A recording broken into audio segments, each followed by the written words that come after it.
Shalom, shalom, graça e paz, amados irmãos. Quem está falando é o evangelista Lucas Vasconcelos.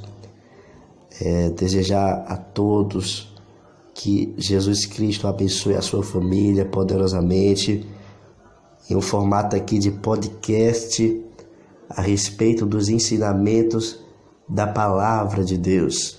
Você que gosta de teologia, o seu lugar é aqui. Você que gosta de desvendar mistérios da palavra, o seu lugar é aqui. Você que gosta e você que é um amante do conhecimento, um amante da poderosa palavra do Senhor Jesus Cristo. O seu lugar aqui, Teologia no Dia a Dia. Se inscreva no meu canal no YouTube, Teologia no Dia a Dia, e vamos aprender assuntos teológicos. Muitas das vezes não são mencionados dentro de igreja, não são mencionados em escolas bíblicas, que são mais restritos para um ambiente acadêmico, um ambiente teológico. É aqui o seu lugar. Vamos lá. O estudo de hoje está lá em 2 Tessalonicenses, capítulo número 2, versículo de número 1 em diante. Você que tem Bíblia em casa, vamos acompanhar. Esse capítulo número 2 é bastante utilizado, amados irmãos, para a visão mid e pós-tribulacionista, como sendo checkmate nos pré-tribulacionistas, como sendo checkmate na doutrina da iminência, na doutrina da volta do Senhor Jesus Cristo. Esquece eles de dois aspectos bastante interessantes, irmãos. Os dois aspectos que vão fazer toda a diferença. No texto de 2 Tessalonicenses, existem dois detalhes que vai fazer que a chave da hermenêutica, que a luz da exegese brilhe e ilumine o texto bíblico. E com base na palavra de Deus vamos estar desmedando. É claro, vale ressaltar que o respeito é algo muito bom e muito favorável e faz parte de um bom teólogo. Você nunca se esqueça. Você quer ser um bom teólogo? Você quer ser um bom mestre, um bom ensinador da palavra de Deus? Esteja sempre com respeito, com zelo. Não ataque pessoas. Não. A nossa questão é com a palavra de Deus. Vamos tratar de ideias e de assuntos assim que se funciona no mundo acadêmico, teológico, bíblico. Discursos respeitosos, discursos onde discutimos ideias e nunca colocamos o caráter ou a vida da pessoa em xeque na palavra de Deus. Vamos lá. Temos que fazer 3 ponderações. Qual delas? Vamos lá. 2 Tessalonicenses, capítulo 2, versículo do 1 até o 17. Você que está em casa, você leia e você vai estudar comigo a partir de agora. Vamos lá. Basicamente, as 3 divisões são essas. Do versículo de número 1 até o versículo 4, fala da vinda visível do Senhor, que é a sua segunda aparição. Aliás, a sua segunda manifestação, a segunda vinda de Cristo. Do versículo de número 5 até o versículo 12, fala da obra do detentor. Isso mesmo, vamos estar explicando aqui mais a fundo. E do versículo 13 ao 17, a saudação final. Vamos lá. 2 Tessalonicenses, capítulo 1, diz assim: Ora, irmãos, rogo-vos. Aqui o apóstolo Paulo, amados irmãos, ele está se tratando de uma saudação. Saudação essa que é bastante comum. Se você analisar lá em Romanos, capítulo de número 12, versículo 1, somente a parte A, você vai ver: rogo-vos, irmãos, pela misericórdia de Deus. Então aqui é uma saudação inicial. É uma saudação para a igreja. Não, ele não está se tratando, ele não está falando aqui de acontecimentos cronológicos que vai acontecer. Não, é apenas uma saudação. E nessa saudação vai se tratar justamente da grande problemática que está acontecendo na igreja de Tessalônica, que é justamente a respeito, vamos lá, a respeito da vinda do Senhor Jesus Cristo e pela nossa reunião com Ele. Então, existe uma problemática e que o apóstolo Paulo, ele está na sua saudação falando dos assuntos que ele vai expor e vai esclarecer nos versículos adiante. Versículo de número 2. Vamos ler.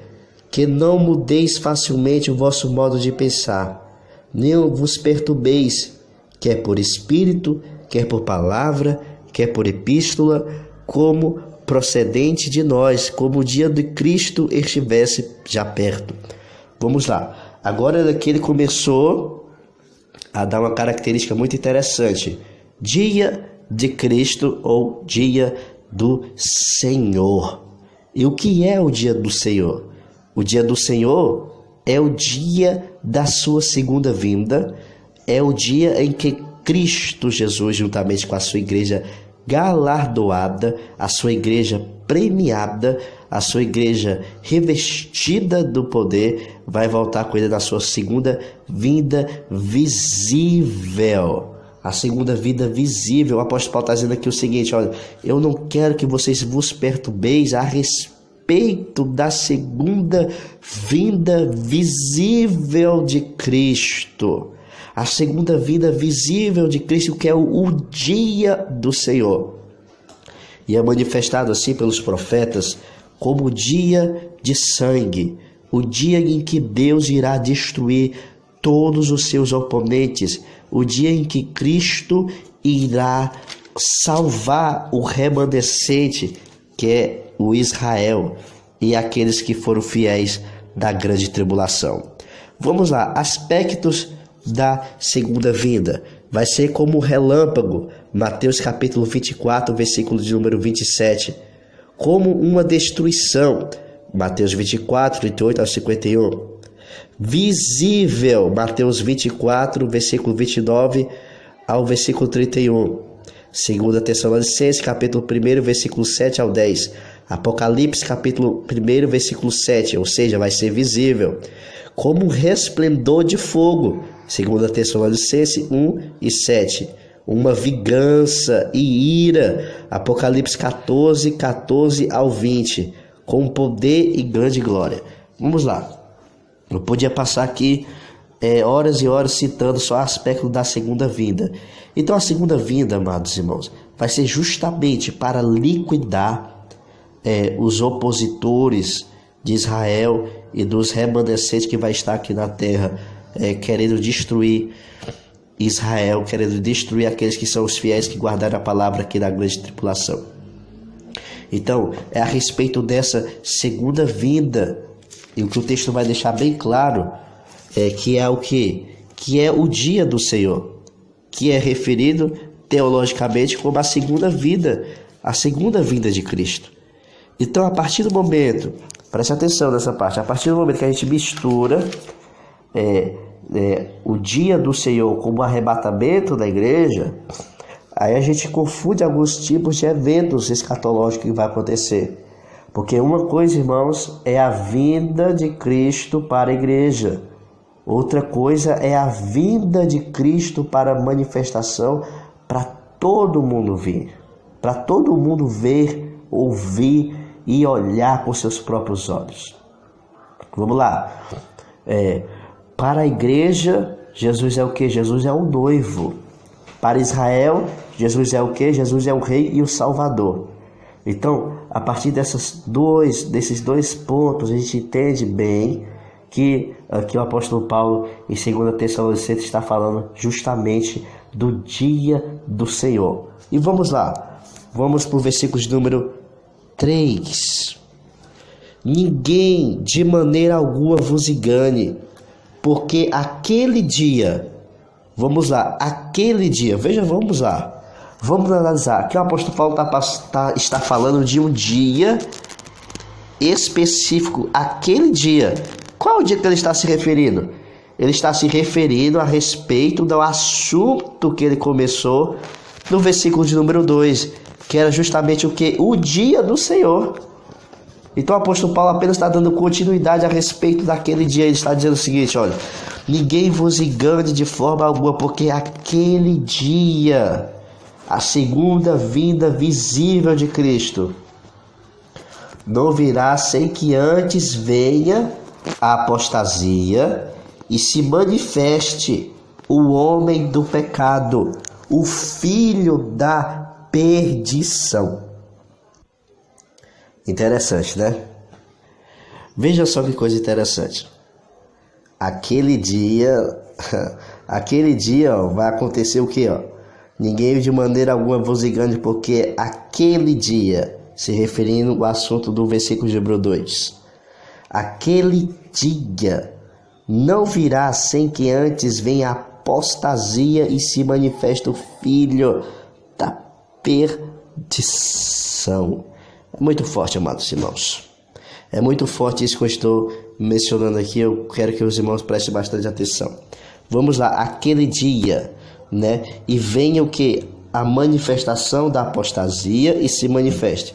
E o versículo número 4 vai dizer que a apostasia é essa: a apostasia a qual se opõe e se levanta contra tudo que se chama Deus e é objeto de adoração, de modo que ele se assentará como Deus no templo de Deus, querendo parecer Deus.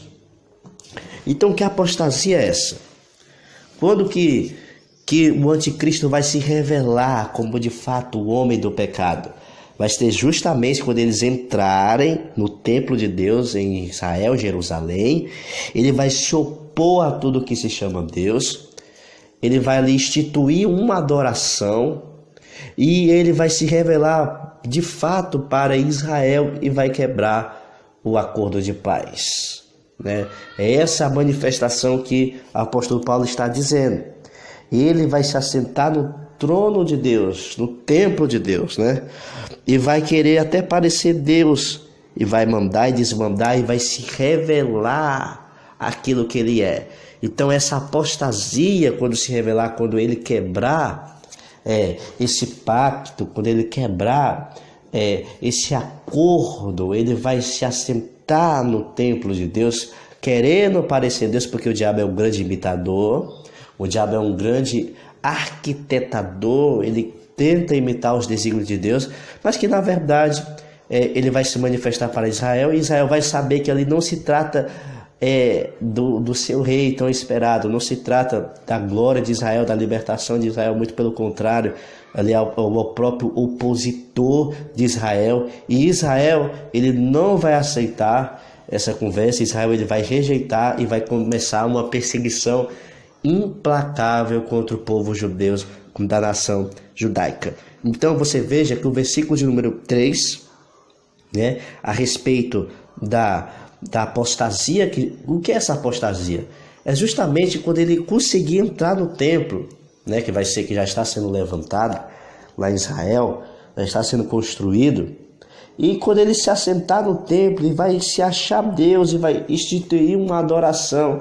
E logo depois eu vou fazer um estudo sobre Apocalipse capítulo 3, eu vou estar explicando esse assunto mais profundamente. Então ele vai se assentar, isso vai ser a apostasia. E quando a apostasia acontecer, na sequência vai se manifestar o homem do pecado.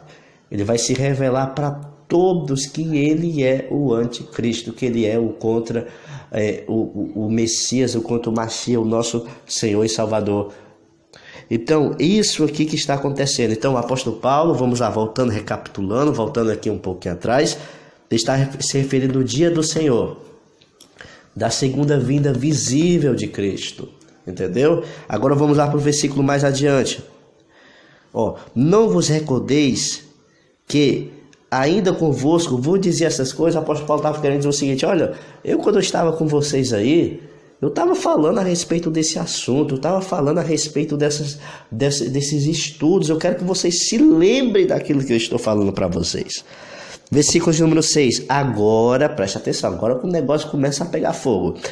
Agora sabeis que o que detém, para que o seu próprio tempo seja manifestado. Porque o ministério da justiça opera, somente há um que agora resiste até que do meio seja tirado. Bom, isso aqui, irmãos, é um assunto bastante... um debate bastante longo, principalmente na visão pós e na visão mid-tribulacionista, a respeito, né, desse acontecimento, a respeito disso. E há uma grande questão a respeito daquele que o detém, né? Aquele que o detém. Quem é aquele que o detém? aquele que o detém é o tempo, aquele que o detém é um governo, aquele que o detém é um poder manifesto. Vamos lá então. Não pode ser um governo, porque um governo não tem o poder de segurar o anticristo. Não pode ser também somente o Espírito Santo, porque, vamos lá, aquele que o detém, ele vai ser o quê? Ele vai ser retirado, né? Então não pode ser o Espírito Santo, porque o Espírito Santo, ele é onisciente, onipresente e onipotente. Então é onipresente, ele está em todos os lugares, se ele quiser, ao mesmo tempo, ou seja, tudo está sob o seu controle, sobre a sua atuação. Então aquele que o detém, para o seu próprio tempo seja manifestado. Então, o texto está dizendo o seguinte aqui, o apóstolo Paulo, olha, existe algo na terra, esse algo eu vou revelar já já, existe algo que está segurando a retenção desse poder para que no seu próprio tempo, seja manifestado, ou seja, que ainda não chegou o tempo desse governo ser manifestado. E que tempo é esse? Vamos lá, né? Versículo número 7. Porque já o ministério da injustiça opera. Somente há um que agora resiste até que do meu seja tirado. Então vamos lá. Vamos supor o seguinte. Uma pessoa ela está doente. Uma pessoa está com uma crise de garganta. E essa pessoa ela está com inflamação na sua garganta. Mas a partir do momento que ela começa a tomar alguns antibióticos, no decorrer de dias, vai acontecer que aquele medicamento vai surtir efeito e aquela inflamação ela vai começar a sumir, vai começar a desaparecer. Agora vamos lá, vamos se alugar. Quando uma doença é uma doença muito forte e a pessoa está no estado terminal, ou seja, que não tem jeito, a pessoa pode segurar por alguns meses ou por alguns dias com uma determinada medicação. É bastante comum os médicos dizer o seguinte: olha, volta para casa, dou 3 meses de vida, dou 2 meses de vida, porque é o tempo que o medicamento vai conseguir segurar aquela enfermidade. Quando se retirar, a doença vai tomar conta e vai chegar à morte. Então aquele que o detém é a Igreja de Cristo na atuação do Espírito Santo e no derramado poder lá em Atos capítulo número 2. Então quando teve aquele revestimento de poder, quando teve aquela graça de Deus derramada sobre a Igreja de Cristo, presta atenção, quando a graça de Deus foi derramada sobre os vasos, quando a graça de Deus, o poder de Deus foi derramado sobre a igreja, porque atualmente, até na data do vídeo de hoje, a igreja não subiu para arrebatamento. Então a igreja atuante, a igreja que tem o poder do Espírito Santo, ela está atuando no mundo. Ela está intervindo, ela está resistindo no poder do pecado, irmãos. Ela está resistindo a uma atuação maligna. Então o que resiste é o Espírito Santo atuando através da igreja. E a partir do momento que o Espírito Santo, que a igreja for tirada, vai estar o quê? Vai estar longo espaço para o anticristo vir. Vamos supor, a segurança nossa, a segurança nacional. A partir do momento que as polícias saem de cena, e isso aconteceu no nosso estado, a polícia saiu de cena, houve um grande alarmante de crime. Você imagina aí, quando a igreja poderosa, a igreja de Cristo sair, irmãos, o mundo vai ser dominado pelo pecado. O mundo vai ser dominado pela pornografia, pelo adultério, pelos homicídios. O mundo vai ser dominado pelo tráfico. O mundo vai ser dominado por todos os poderes do diabo. Então, quando aquele que o detém, versículo de número 7, aquele que o detém, há um somente que resiste até que do meu seja tirado. Então, qual é a atuação da igreja?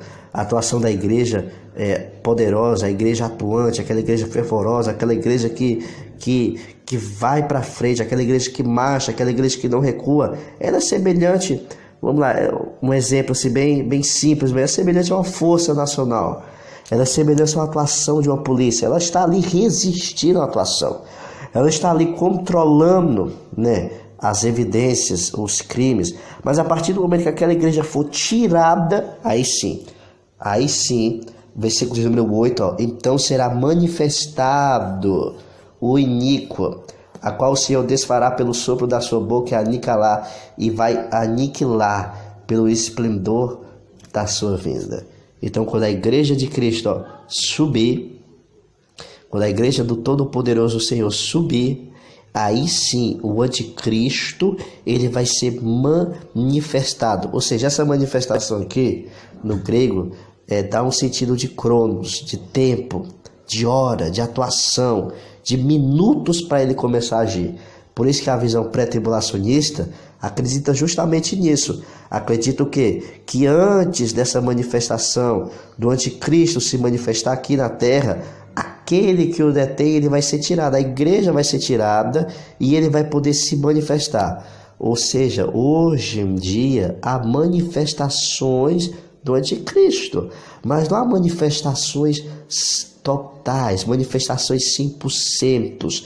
Há manifestações que acontecem e que lá no fundo, lá por detrás dos bastidores, por trás da cortina, existe uma atuação invisível e indiscreta do anticristo.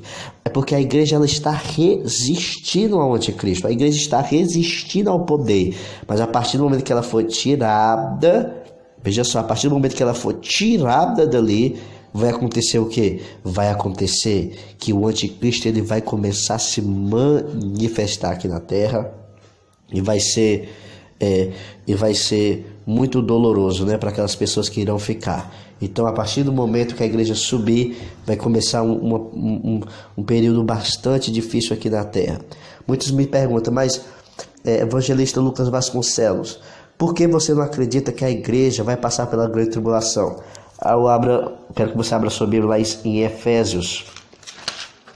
Efésios capítulo de número 2. Eu estou terminando, irmãos. Não quero que isso aqui se torne muito longo, muito puxado. Efésios capítulo de número 2. Efésios capítulo de número 2, versículo de número 3. Ó. Entre quais todos nós também antes andávamos nos desejos da nossa carne, fazendo a vontade da carne, dos pensamentos, e eras por natureza filhos da ira. Olha só, era por natureza filhos da ira, e outros também. Então agora, irmãos, a gente não é mais filho da ira.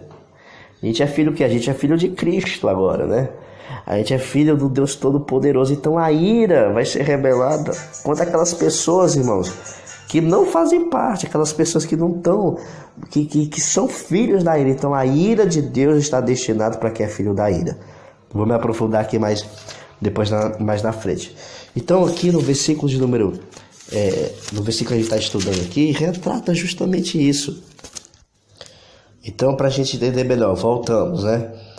O versículo de número 2, versículo de número 3, versículo de número 4, trata do grande dia do Senhor, segunda vinda, né? Segunda vinda do grande dia do Senhor. Versículos número 6, 7 e 8 vai se tratar daquele que o detém e da primeira vinda ainda do Senhor, do primeiro arrebatamento, daquela coisa que vai acontecer ainda, que os crentes acreditam, que ele virá como ladrão, né, para os ímpios, mas para os eleitos, aquele grande dia é esperado, é aguardado, e é semelhante às 5 virgens que estavam adornadas, que estavam com as suas lâmpadas acesas. E no versículo de número 9, vamos lá, vai dizer o seguinte: aquele cuja a vinda é segundo a eficácia de Satanás, com todo o poder, sinais e prodígios de mentira, com todo engano de injustiça para o que perece, porque não receberam a verdade nem quiseram se salvar. Por isso Deus enviará a operação do erro para que crê na mentira, a fim de que sejam julgados coisas que não creram na verdade, antes tinham o seu prazer na iniquidade. Vamos lá, aqui mais uma vez o apóstolo Paulo já volta para os dias, né, o dia da grande tribulação, que os pré-tribulacionistas acreditam que vai ser uma só, 7 anos de grande tribulação, né? A partir do momento que a igreja, aquilo que o detém sair, aí você já toma, por exemplo, as forças nacionais, policiais, Se quando aquele dia lá, aqueles meses lá que aconteceu, né, aqui no Ceará, que a polícia saiu de cena e houve um caos, e você imagina quando a igreja sair. E é justamente o que o apóstolo Paulo está fazendo. Está falando no versículo 9, versículo 10, versículo 11, versículo 12, e vai permitir o quê? Vai permitir que Satanás engane com injustiça, vai permitir que o diabo engane, faça sinais, operações do erro e da mentira, a fim de todos aqueles que amam e têm prazer na iniquidade sejam o quê? Sejam ganhos pelo pecado, sejam ganhos pelo diabo. Versículo 13, mas devemos, aqui é ações de graças, devemos dar sempre graças a Deus por vós, irmãos amados do Senhor, por Deus ter vos elegido desde o princípio para a salvação e santificado pela a verdade. Olha só, para isto vos chamou pelo nosso evangelho, para alcançarmos a glória do Senhor Jesus. Então permaneceis firmes, retendo as tradições que foram ensinadas, seja a palavra, seja por epístola nossa. E o próprio Senhor Jesus Cristo, nosso Senhor, Deus Pai, que nos amou em graça, dê uma consolação, boa esperança, e console o vosso coração, e conforte em toda boa palavra. Mais uma vez, para os irmãos entenderem, vinda do Senhor, dia do Senhor é diferente, né? O dia do Senhor é diferente do dia do arrebatamento, do encontro com Ele nos céus.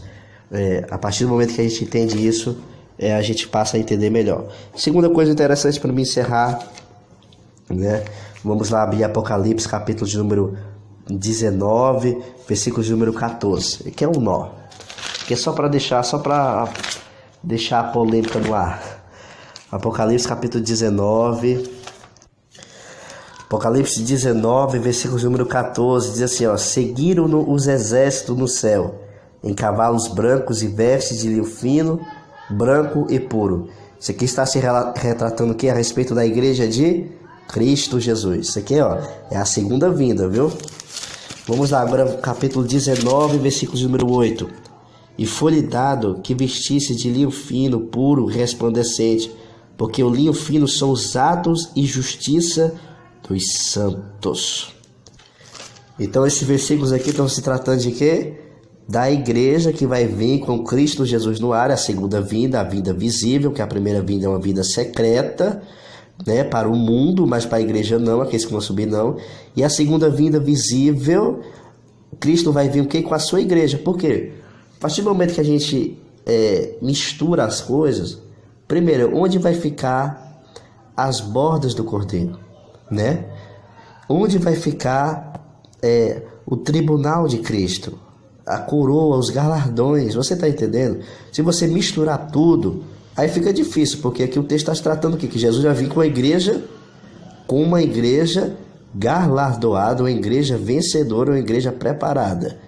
Então, a gente vê aí que há uma incoerência na visão pós-tribulacionista, principalmente a respeito desse versículo, e muitas vezes não sabem responder a respeito disso. Então, amados irmãos, espero que os irmãos entenderem esse estudo. Claro, se você discordou, amém. Estou aberto para debates saudáveis a respeito da palavra de Deus. Não debates por internet nem escrito não, viu, irmãos? É debate no olho mesmo. Pode até ser por chamada, né?